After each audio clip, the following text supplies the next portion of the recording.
The 17 News at Sunrise podcast is brought to you by Clinica Sierra Vista. Welcome back to the 17 News at Sunrise podcast, where we share your news on your schedule. Working in the spirit of the Golden Empire, this is 17 News at Sunrise.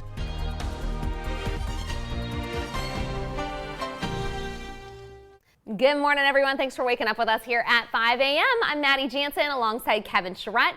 Alex has the morning off. The families of two people who died in jail gathered at the county courthouse yesterday to announce they're suing the county. The families of Irene Rivera and Stephen Engel say their deaths were not by suicide, as the county claims. 17's Rob Hagan has the story. The families of Irene Rivera and Stephen Engel gathered at the downtown county courthouse saying they were demanding justice. Rivera, 31, and Engel, 37, each died while in the Kern County Jail. Authorities say the cause was strangulation by hanging. I miss her so much. My daughter was a mother that had just given birth 2.5 months prior to her daughter, whom she loves so much, who she was making so many plans for. And today, she's gone. He was somebody that made a mistake, and he was loved, and he was a father and a hard worker. They told us that he also committed suicide, and there's absolutely no way that it's even physically possible. The families of Rivera and Engel are alleging negligence in violation of their civil rights. They say they want accountability, transparency, and reform for what they say is an unusually high number of in-custody deaths. There have been 10 since January 2023. We were told that he hung himself, and then we were told that he was assaulted by 5 inmates, and they were on lockdown pending an investigation for homicide. But 2 weeks after the incident, I called, and they said there was never and would never be a homicide investigation. According to the Kern County Sheriff's Office, 6 of the deaths of inmates this year were ruled to be suicide. Rivera's mother says she wasn't even an inmate. She went in at 1:20. I said, "Mamas, I'll be there to pick you up." It was just a processing in and out type of thing. And she's gone. I couldn't even make valid that promise. How do you end up dead within an hour of the arrest? And how do you commit suicide in the custody of the sheriff's department? How does that happen? Gazar says his law office doesn't see any evidence of hanging in the deaths of Rivera or Engel. I will never get Stephen back. My daughter will never get Stephen back. Keaton will never get Stephen back. I want everyone to fry. Our life was altered forever without her.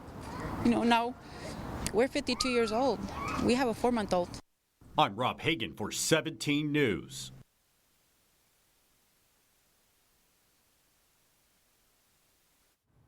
The sheriff's office has declined to comment on these cases citing pending litigation.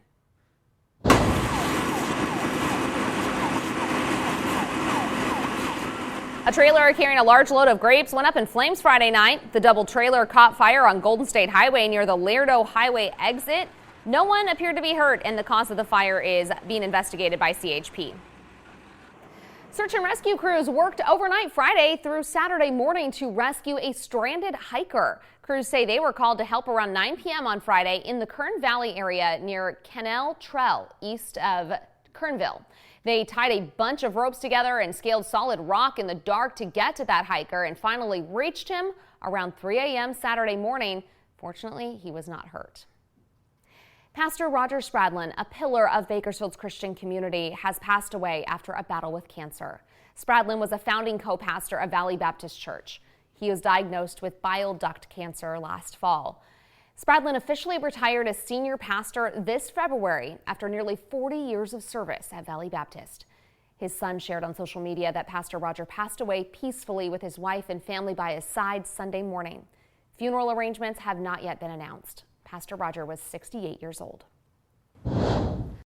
Hello, this is Tim Callahan with Clinica Sierra Vista, and we're excited to unveil the Community Health Center of the Future, our comprehensive care center.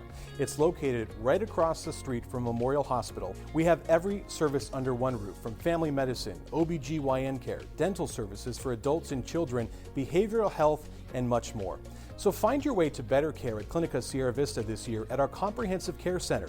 Visit our website, clinicasierravista.org, for the latest on this project. We'll see you soon. Turning now to our coverage of the Israel-Hamas war. U.S. Secretary of State Antony Blinken continues his tour of the Middle East, this morning in Turkey, and making surprise stops in Iraq and the West Bank to meet with Palestinian leaders. NBC's Chris Pallone has details from Capitol Hill. As Israel conducted what it called a significant operation in Gaza, two Biden administration officials crisscrossed the region, trying to prevent the war from spilling over. We've also had very important conversations throughout this trip with countries in the region on the role that everyone can play in making sure that the conflict doesn't expand, doesn't spread to other countries. Secretary of State Antony Blinken arrived in Turkey after a clandestine visit to Iraq and a meeting with the leader of the Palestinian Authority in the occupied West Bank. This as CIA Director William Burns is also in Israel. The U.S. continues to push Israel for pauses in the fighting as outrage grows among some U.S. allies over the unfolding humanitarian catastrophe in Gaza. We've made some good progress in recent days in working to expand that. Ambassador Satterfield remains in the region working that every single day.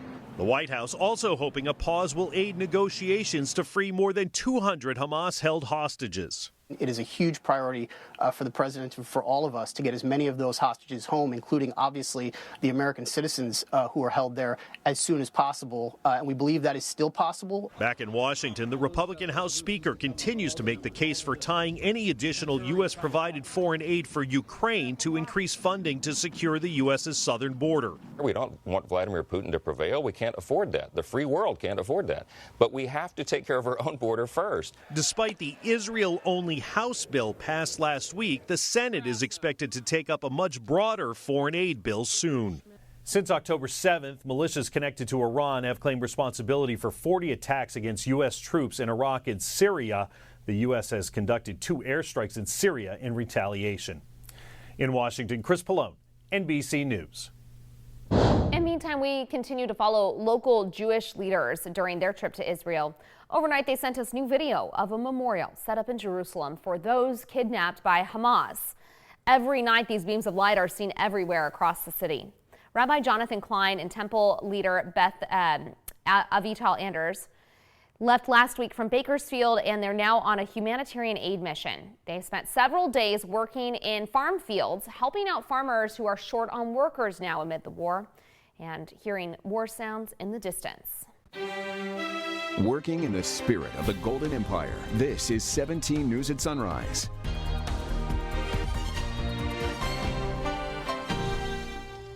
The 17 News at Sunrise podcast is a production of KGET and Nexstar Media Group. For more on all of the headlines in today's show, head to kget.com.